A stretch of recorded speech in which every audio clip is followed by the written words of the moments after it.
Yeah, you can hold it. G'day, guys. I got my camera woman here again. It's like 2 minutes after the previous video, but it's a different subject matter. This is about this. And what that is, it's completely, I only just found it in the drawer with all my toroids and ferrites and all sorts of weird stuff I've got in there. You know, these sort of things, you know, like that bizzo, those, and yeah, I just noticed there's one on the floor here before.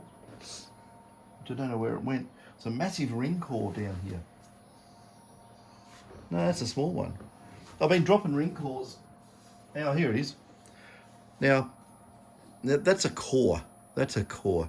That'll do about 2,000 or 3,000 watts at, you know, I don't know, in the, you know, 500 kilohertz range or something of that nature. Maybe more. You may be able to run that up to a couple of megahertz, and then I'd reduce the power in case it burns up. You know, you got smaller ones like that, and you got, yeah, but you know, these work really well, quick and easy enough to wind. If you like long wiring, you've got to loop it in and out, but you put it on a winding machine to wind these, of course. But we're not talking about that because we're talking about this big, huge, well, it's not that huge really, I suppose it is within reason, but I was trying to remember the initial permeability of this, and I remember it was high, and I looked at it, it's actually 9,500. That is just huge. That's just a massive number, you know.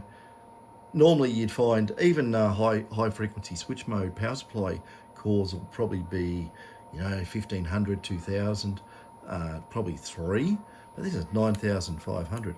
Anyway, the reason why I've got this, and it's, I've got to explain, it's not set up properly because it's not going to show exactly how it works. But if you can see there, I've got it on the old Hewlett-Packard function generator, and at the moment it's sitting at nearly 5 kilohertz, and whatever voltage is going into it, I have to move my chair and lean over there to poke it to find out, but I'm not going to worry about that. But if you have a look on the oscilloscope screen, that's 5 volts of division, right? But I've got to go and do this. Hang on, I'm going to move stuff so I don't knock it off the bench, right? I'll go on the amplitude, right? Now, the amplitude on this is 3.68 to be precise, volts, right? So you got to say to yourself, well, you know, anyone who knows about transformers know this, of course, but you got to say to yourself, well, it's 3.68 volts coming out of it, and how come we've got 5, 10, 15, nearly 20 volts on the oscilloscope? Where'd that come from? Because it's a transformer. The secondary winding has a lot more turns on it than the primary, so you get a step up function. You put 2 on the input and 4 on the output, it'll go up twice. You put 1 on the input, 10 on the output, it goes up 10 times. It's that factor of multiplication. So, you know, 5 in on the input, 5 on the output stays the same, but you wouldn't use that sort of low turns. But this is made for input impedance of about 0.5 ohm, right? It's very thick wire, and there is no way known, right, that poor old Hewlett-Packard function generator is going to work into 0.5 ohm with any efficiency whatsoever. This goes down low in frequency, and that's the whole idea. And if you can see, I've got it taped together at the moment, but if you watch the oscilloscope, if I push on it, you watch that waveform there. If I just push, right, it's got a slight gap in the core. It's got to have, actually. But just squeezing the air out of the 2 halves of the core, or probably a little, maybe it's a little bit of sticky tape I've put there, but just pushing it down like that, we get more inductance and more coupling. So it's an interesting thing. So you got to put a plastic screw and nut through the middle of these cores and tighten them up when you're using it, otherwise it's going to drift all over the place. Now, an interesting thing, I'll just it's on 5 volts of division. That's all right. Let's crank up the amplitude, right? So what do we got into it? I'll put 10 volts into it. It's not really 10 volts because the the impedance or resistance of or the combination of reactance of this core is absolutely killing the signal here. If I actually probably put the oscilloscope probe on here, it'd probably be half a volt or something. It's going to be very, very low. And give you an idea, these are funny. I'll just change the frequency. We're at nearly 5 kilohertz. I'll just turn the frequency down. I don't know if you can hear that. Can you hear the core start screaming?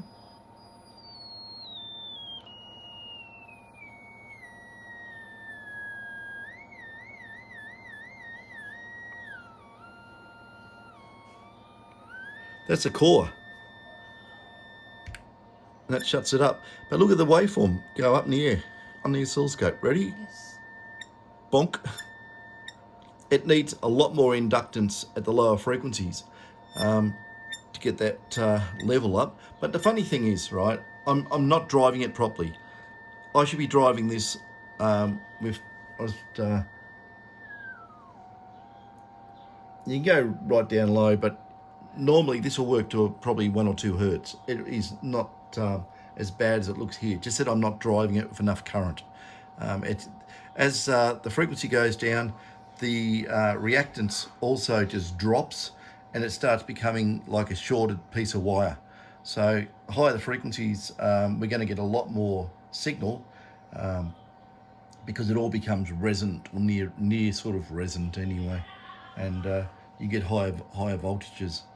So if you took that core away and just had the two things there, you get nothing.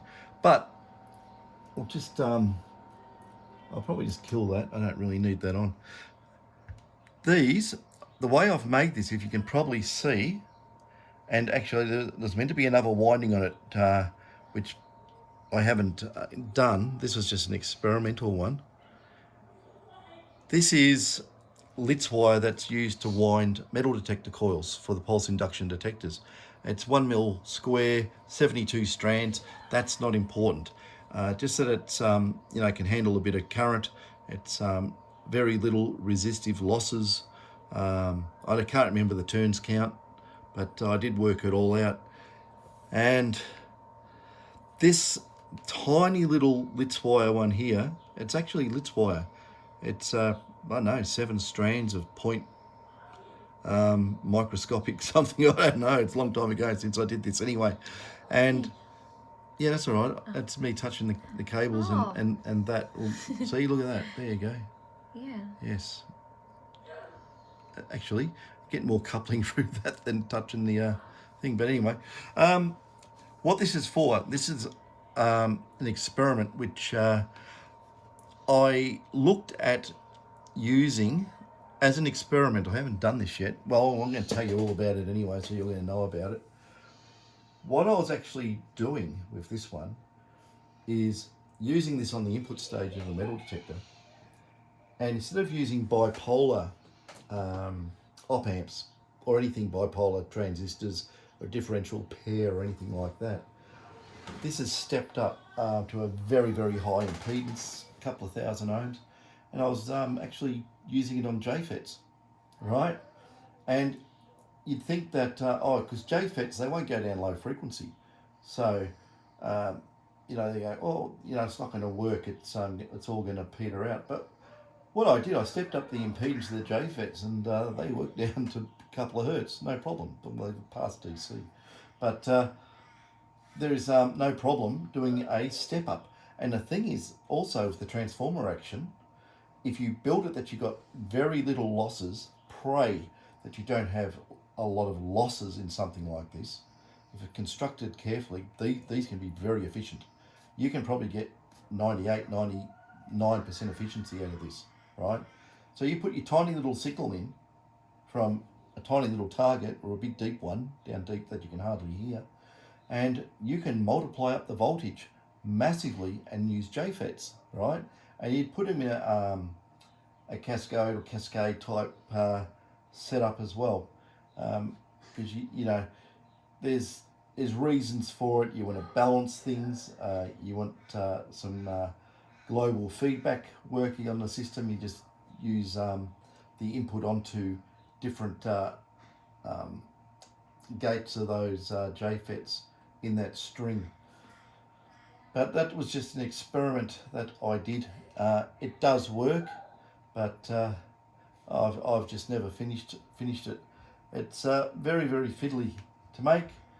You got to wind the bob in there, you got to put that on there. You got to wind it a particular way to get maximum coupling. You got to wind it in a way that you don't get a lot of capacitance between the wire winds. It's the same thing you do in a what do you want to call it, basket weave type coil sort of thing, but not exactly the same. And you can get massive sensitivity increases voltage wise, not current wise. So that's what I'm saying. You can't drive a bipolar op amp with the big step up here, but you can drive J-fets. Things will run on pico amps. It's very, very sensitive. So, that's one thing I was working on, and I know it does work. And the thing is too, if you do the output here, and if you're very, very clever, and center tap the output of these two wires, so you got to center tap to ground, and you can run this into a differential pair of J-fets, right? And you got a fully differential input stage, right? So you should be able to cancel out a lot of the noise coming in single-handedly. So, like I say, that's an interesting concept. There's one thing though. This is heavy. I'll just undo that. Like, it's damn heavy. I don't know exactly what it weighs, so I don't have scales handy. But that feels like a quarter of the weight of a metal detector to me. So imagine having, on your standard detector, we put two of these in, right? One on each channel, right? And you have two, oh my God. It'd probably be equivalent to that, for weight. That feels like half a metal detector in my hand there. It's very heavy. So you'd have to come up with a lightweight way of making it, or else, it's going to end up as heavy as a 7000 or something. A big heavy box. But yeah, that's something we can experiment with. You really need these high permeability cores to do this. Sorry if I talk too technical. I tried to wind it back as best I can, but you got to explain things in a particular way. So yeah, it's like, I know that I sometimes go on and go, oh, blah, blah, blah, about, whatever, and everyone's going, what is he talking about? Some people do, but a lot of people don't, It's like, I don't know about sewing machine needles, I do now. I know all about them. I know you can solder to them, and I know they're nice and pointy, and they're carbon steel, and they're dirt cheap, and they work beautiful for doing meter prongs to stab into these pick and place machine tapes. So if you want to measure stuff, very difficult to do otherwise, because imagine if you're running a surface mount machine, and you've got these things coming in, and you can't really take one out and sample it, because you can have a board that misses a part, which could get through the end of the line. It's, if it's in suppression or something like that, or it's just a power supply cap somewhere, or whatever, and it goes out, and then something happens, and you look bad. But you use multimeter probes and try and get in there. You're going to wreck the packaging. It might fall apart and spew parts everywhere in the pick and place machine. But you can use this, something like that, and you can test on the go. Are these things, basically, this is what I found in a lot of stuff. The first say 20 or 30 parts on a reel, genuine, really good spec. Then it goes to the doghouse, right? And the further down the reel you go, the worse it gets in some cases. So that's what I'm thinking about in that previous video about those capacitors. Just be wary about buying stuff from, where. That it's Trump's favourite place, isn't it? China. Ah, dear me. I got nothing against China, but you know, it's just the obviously they're doing a lot of manufacturing over there, and they just you know, parts fall on the floor, and they sweep them up, and they say, "We'll put this in a bag, we'll sell it to someone overseas." I don't know.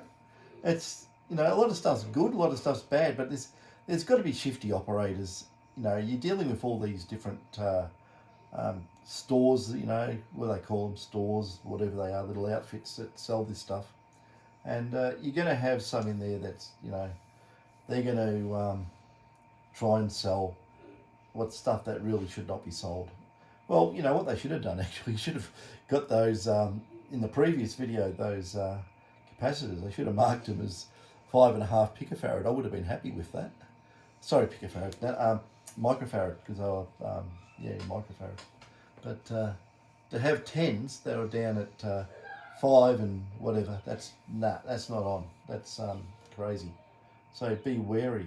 But you know, I've had stuff from there. It's been fine, and yeah, stuff that's not. Anyway, I think that's probably enough about that and rambling on about previous videos. Don't you think, Shari? Yeah. Shari's getting bored. I'm not. Yes, you are. I'm holding the video.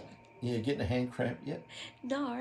Yeah, because what I thought that if I got the tripod set up and I'm going to fiddle and bend it and whatever, yeah, Shari can sit here and just zoom in on, you know, what I'm poking or pointing at, you know, you can just make it easy.